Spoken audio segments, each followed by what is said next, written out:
sabía que el nacimiento de la Iglesia Católica es mucho más complejo que las simples enseñanzas de Jesús.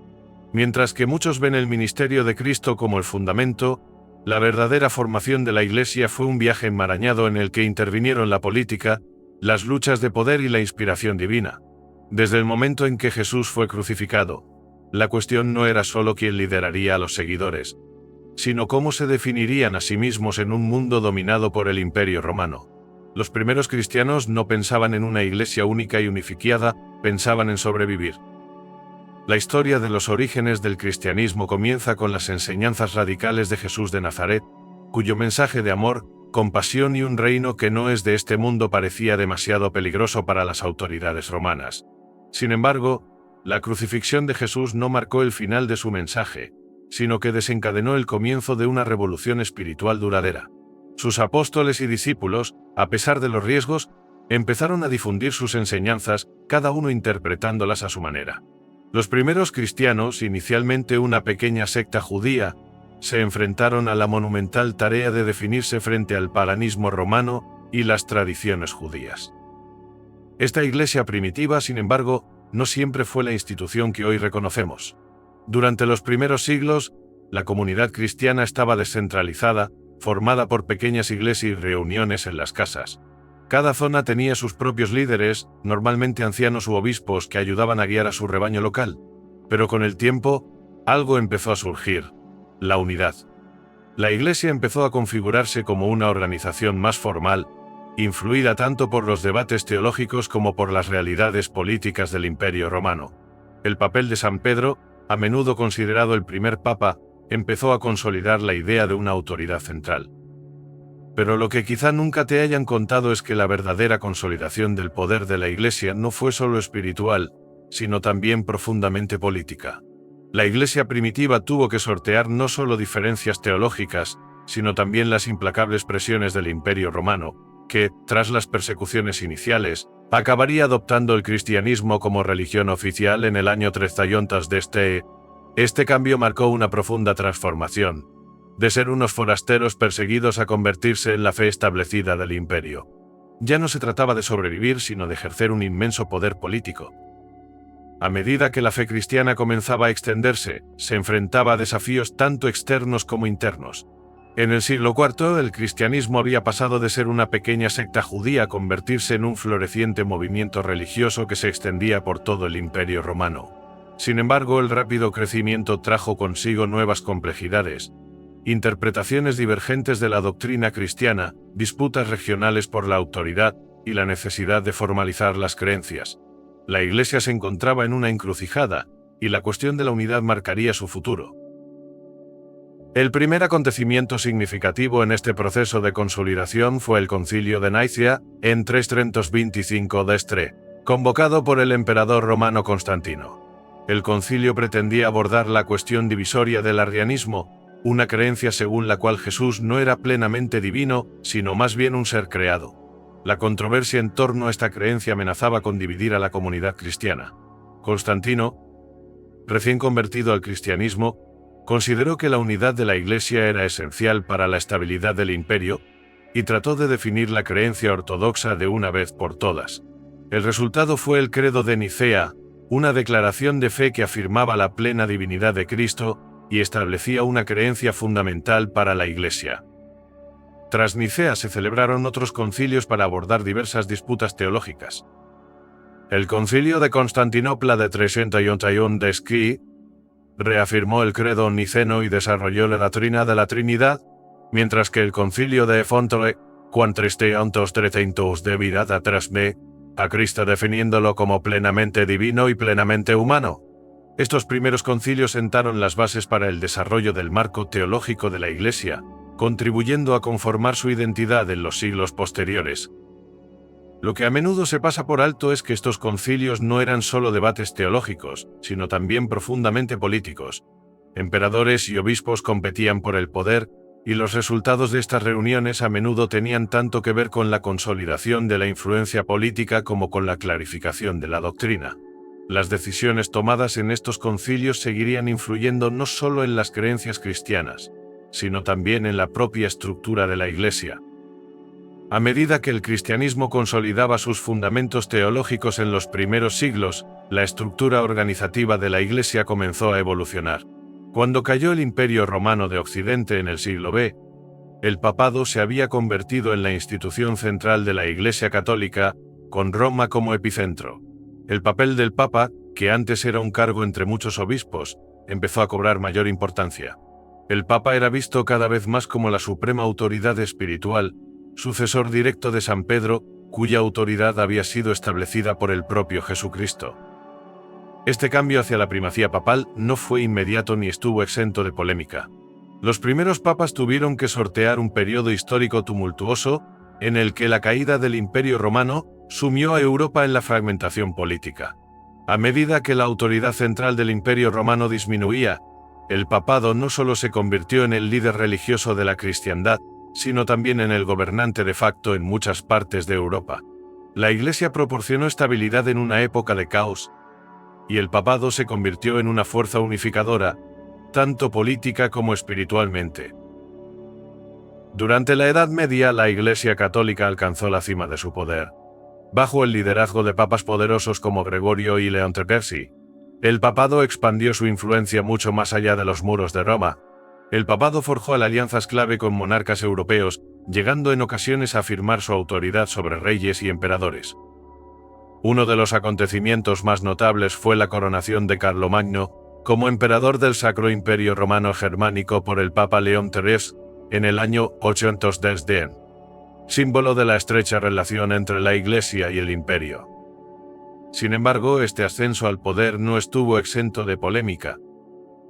La riqueza y la influencia de la Iglesia condujeron a menudo a la corrupción, y el papel del Papa se vio frecuentemente envuelto en intrigas políticas. Este periodo marcó el inicio de una compleja relación entre el papado y los gobernantes europeos que marcaría el curso de la historia medieval durante siglos. En el siglo XI, la Iglesia católica se había consolidado como una institución poderosa, pero también se enfrentaba a nuevos retos. La rápida expansión del Islam había creado una presencia significativa en el Mediterráneo y más allá, y la Iglesia consideró que su misión era recuperar las tierras cristianas.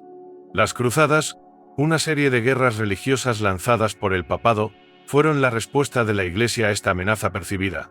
Estas campañas, que duraron varios siglos, no solo configurarían el panorama político y religioso de Europa, sino que también dejarían un profundo legado en la propia Iglesia.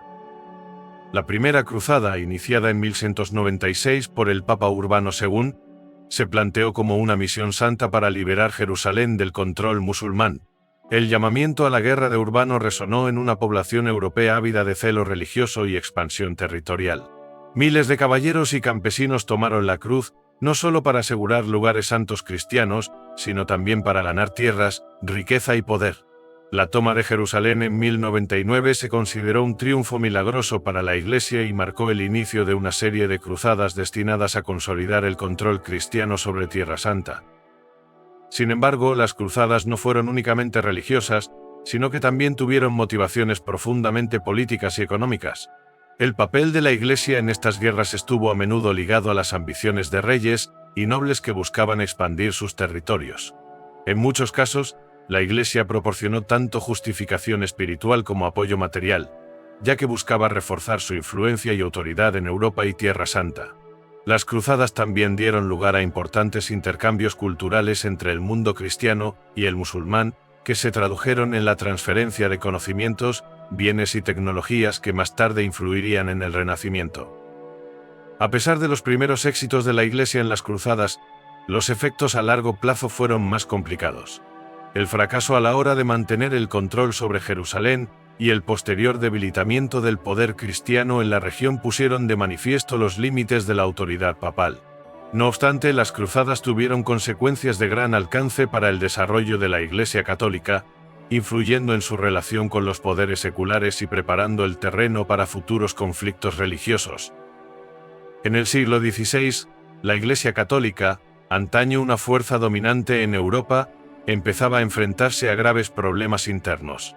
Se había cuestionado la autoridad moral y espiritual del clero, y crecía el descontento generalizado con las prácticas eclesiásticas.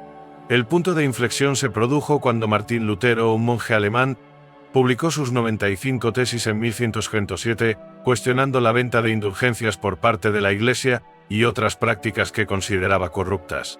La protesta de Lutero desencadenó la Reforma Protestante, una revolución religiosa que alteraría para siempre el panorama del cristianismo.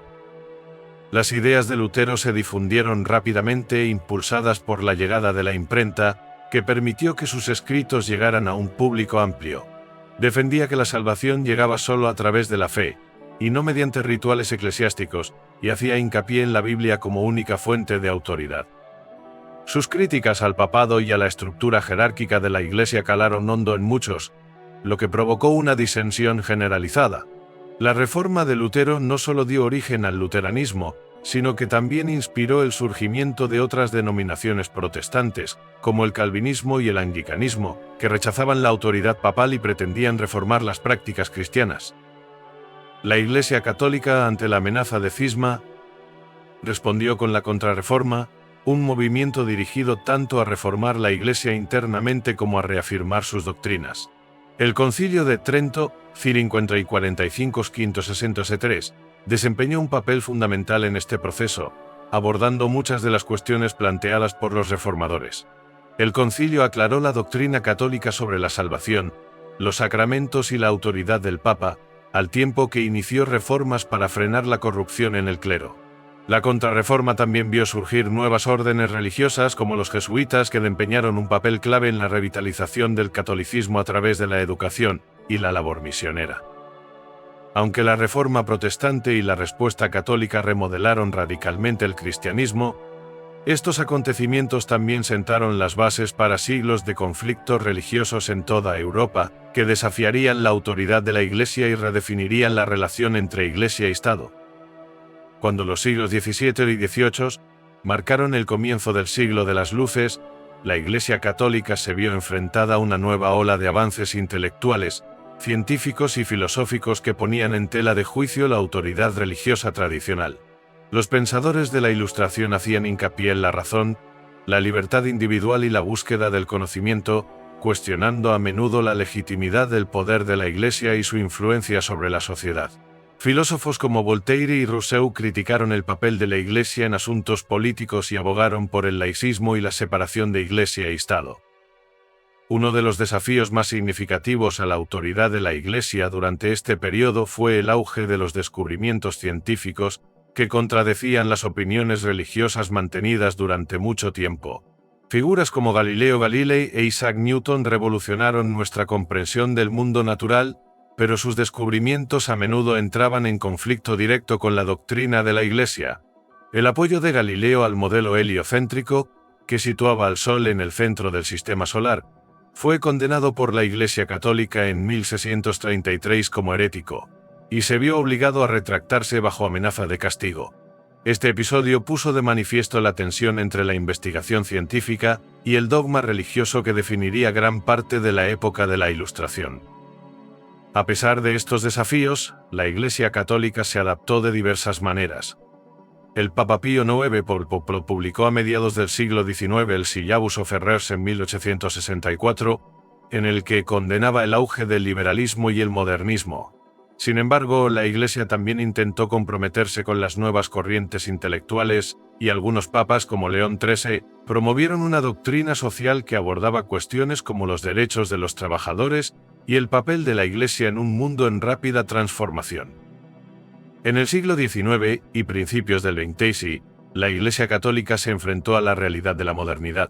Frente al creciente secularismo, la Iglesia se esforzó por reafirmar su lugar en un mundo cada vez más indiferente a la influencia religiosa, preparando el terreno para los retos y reformas que definirían el siglo XX. La mitad del siglo XX marcó un periodo de profundas transformaciones en la Iglesia Católica, que tuvo que hacer frente a presiones internas y externas. Uno de los momentos más cruciales de esta época fue el Concilio Vaticano II, 1962-1966, un acontecimiento histórico convocado por el Papa Juan XXIII. El Vaticano II pretendía modernizar la relación de la Iglesia con el mundo y adaptar sus enseñanzas a las realidades de la posguerra. Trató de abrir las puertas de la Iglesia, comprometiéndose más profundamente con la cultura moderna y fomentando el ecumenismo, o cooperación con otras confesiones cristianas. Uno de los cambios más significativos introducidos por el Vaticano II fue la modificación de la liturgia de la Iglesia. Durante siglos, la misa se había celebrado en latín, una práctica que alejaba a muchos laicos de la comprensión de los rituales. El Vaticano II autorizó el uso de las lenguas vernáculas en liturgia, haciendo la misa más accesible e inclusiva para los fieles de todo el mundo. Fue un cambio revolucionario que marcó el fin de una tradición secular y subrayó la importancia de la participación activa de los laicos. Otra novedad clave del Vaticano II fue el enfoque de la Iglesia respecto al diálogo interreligioso. Anteriormente, la Iglesia Católica había mantenido una posición de superioridad doctrinal, pero el concilio hizo hincapié en la necesidad de respeto y colaboración con otras religiones, en particular el judaísmo y el islam. Este cambio contribuyó a fomentar una actitud más integradora, que condujo a cambios significativos en la postura de la Iglesia hacia otras confesiones y comunidades. El concilio también abordó cuestiones sociales, abogando por la dignidad de la persona humana, la libertad religiosa y la importancia de la justicia en el mundo. Las enseñanzas de la Iglesia sobre la responsabilidad social ganaron importancia, ya que líderes como el Papa Pablo VI y más tarde el Papa Juan Pablo II pidieron un mayor compromiso con la pobreza, la desigualdad y los derechos humanos. Aunque el Concilio Vaticano II supuso un cambio significativo, también provocó tensiones dentro de la Iglesia. Muchos tradicionalistas se resistieron a estas reformas, lo que dio lugar a continuos debates sobre la dirección de la Iglesia en el mundo moderno. No obstante, el Concilio Vaticano II sigue siendo uno de los momentos más importantes de la historia del catolicismo, ya que remodeló el papel de la Iglesia en la comunidad mundial. En la actualidad, la Iglesia Católica navega por un paisaje radicalmente distinto del que encontró hace tan solo unas décadas. Con más de 1.000 millones de miembros en todo el mundo, la Iglesia sigue siendo una de las instituciones religiosas más grandes e influyentes de la Tierra. Sin embargo, en un mundo en el que el secularismo sigue creciendo y en el que los rápidos cambios tecnológicos, culturales y políticos están transformando todos los aspectos de la vida, la Iglesia se enfrenta a una lucha constante por mantener su relevancia. Una de las cuestiones más acuciantes para la Iglesia hoy es su respuesta a la creciente secularización de la sociedad. En muchas partes del mundo, la fe se ve cada vez más como un asunto privado, con menos personas que asisten a misa o se identifican con la religión organizada. Esta tendencia ha llevado a la Iglesia a replantearse su enfoque de la evangelización, las cuestiones sociales e incluso sus estructuras internas. El Papa Francisco, actual líder de la Iglesia, se ha esforzado por modernizar la imagen del papado, promoviendo un mensaje de humildad, inclusión y compasión. Su atención a cuestiones como la pobreza, el cambio climático y la migración refleja un cambio en las prioridades de la Iglesia, que se posiciona como voz de los marginados y fuerza de la justicia social global. Sin embargo, la Iglesia también se enfrenta a una serie de profundos desafíos internos. La crisis de los abusos sexuales que ha sacudido a la Iglesia durante décadas sigue ensombreciendo su autoridad moral. La gestión de este asunto por parte de la Iglesia ha provocado críticas generalizadas, pérdida de confianza entre sus seguidores y peticiones de mayor responsabilidad y transparencia. Este escándalo ha obligado a la Iglesia a enfrentarse a verdades incómodas sobre su pasado y a replantearse su futuro. A pesar de estos retos, la influencia de la Iglesia sigue siendo innegable. En una era de creciente interconexión global, el Vaticano sigue siendo una poderosa voz diplomática y moral en la escena mundial. La postura de la Iglesia en cuestiones sociales como la santidad de la vida, el matrimonio y la familia sigue suscitando acalorados debates, pero su alcance en los corazones y las mentes de millones de personas es inigualable. En definitiva, la Iglesia Católica sigue siendo una institución compleja, arraigada en tradiciones ancestrales, pero en constante evolución en respuesta al mundo cambiante que la rodea. Su historia es un relato de triunfos, conflictos y adaptación, y su viaje está lejos de haber terminado. ¿Qué le depara el futuro a la Iglesia Católica? Solo el tiempo lo dirá, pero una cosa es segura: seguirá desempeñando un papel importante en la configuración del paisaje moral y espiritual de nuestro mundo. Si le ha gustado conocer la historia no contada de la Iglesia Católica y su fascinante evolución, no olvide suscribirse para recibir más información sobre la historia, la fe y las instituciones que han dado forma a nuestro mundo.